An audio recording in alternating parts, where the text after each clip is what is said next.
Hello friends, അബിയാണ്. എല്ലാവർക്കും പുതിയൊരു വീഡിയോയിലേക്ക് സ്വാഗതം. Think and positive, change your life.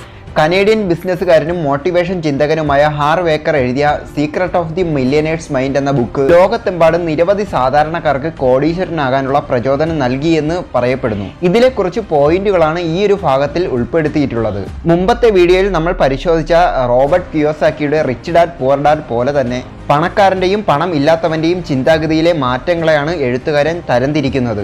നിങ്ങളുടെ സ്കിൽ അഥവാ കഴിവുകൾ അത് എത്ര വളർത്താൻ സാധിക്കുമോ അത്രയാണ് പണം.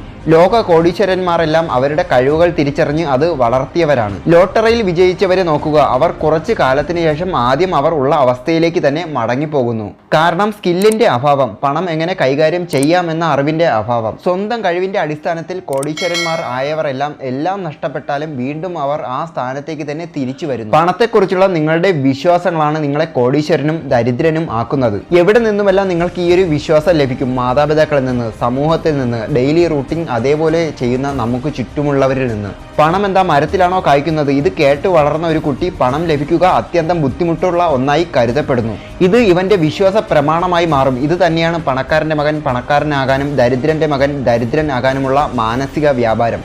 പണത്തെക്കുറിച്ചുള്ള നിങ്ങളുടെ വിശ്വാസം സമൃദ്ധിയുടേതാണോ ഇല്ലായ്മയുടേതാണോ ആവറേജ് ആണോ എന്ന് ചോദിക്കുക. അതിന് ലഭിക്കുന്ന ഉത്തരം എന്താണോ അതാണ് നിങ്ങളുടെ ഭാവി. അതിന് വേണ്ടിയിട്ട് നിങ്ങൾക്ക് സെൽഫ് അവയർനെസ് അത്യാവശ്യമാണ്. പണത്തെക്കുറിച്ചുള്ള നിങ്ങളുടെ എൻഡ് റിസൾട്ട് എന്ത് വേണമെന്ന് ആദ്യം നിശ്ചയിക്കുക.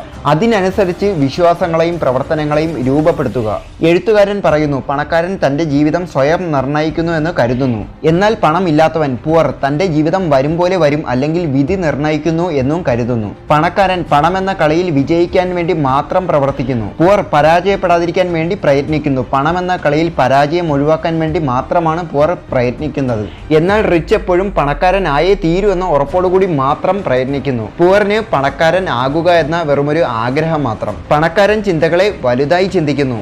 പുവർ തൻ്റെ മാസവരുമാനത്തിനുള്ള തുക ലഭിച്ചാൽ മതി എന്ന ആ ഒരു ചെറിയ സർക്കിളിനുള്ളിൽ മാത്രം ചിന്തിക്കുന്നു. തൻ്റെ മാസവരുമാനത്തിനുള്ള ആവശ്യമായ പണം ലഭിച്ചാൽ മതി എന്ന് ചിന്തിക്കുന്ന ആരും പണക്കാരനായിട്ടില്ല എന്ന് ലേഖകൻ ഓർമ്മിപ്പിക്കുന്നു.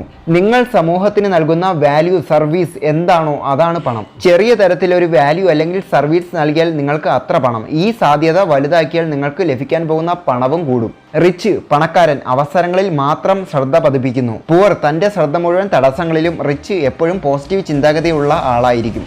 നല്ല ചിന്തകൾ, ജയിക്കും വിജയിക്കും എന്ന ചിന്തകൾ. എന്നാൽ പുവർ എപ്പോഴും നടക്കില്ല, തടസ്സങ്ങൾ, ഈ ചിന്താഗതിയും ഉള്ള ആളായിരിക്കും. റിച്ച് ആരംഭിക്കുന്ന പ്രവൃത്തി എത്ര കഷ്ടപ്പെട്ടാലും അത് അവസാനിപ്പിക്കുന്നവരെ പ്രവർത്തിക്കും.